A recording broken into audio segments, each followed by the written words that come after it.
हल्का PP 167 में ज़मीनी इंतखाबात के बाइकाट के हवाले से पाकिस्तान तहरीक इंसाफ में इख्तिलाफात खुलकर सामने आ गए।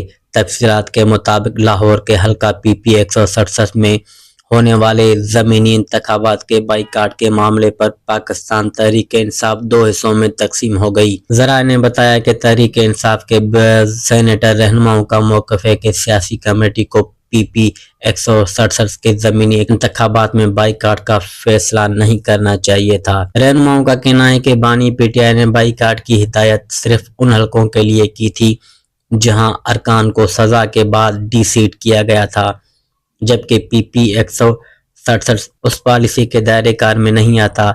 ज़राए ने मजीद कहा कि रहनुमाओं की जानिब से सियासी कमेटी के सामने बाइकाट के फैसले पर नजरसानी की तजवीज़ रखने का फैसला किया गया है। बाज़ रहनुमाओं ने मिसाल देते हुए कहा कि इन्हें 129 की तरह PP 167 को भी बाइकाट पॉलिसी में शामिल नहीं किया जा सकता।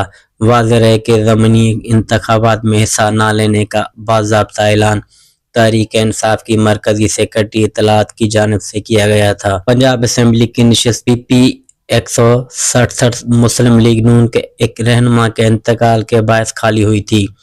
दूसरी जानिब इलेक्शन कमीशन ऑफ पाकिस्तान ने हल्का PP 167 में ज़मीनी इंतखाबात के लिए 4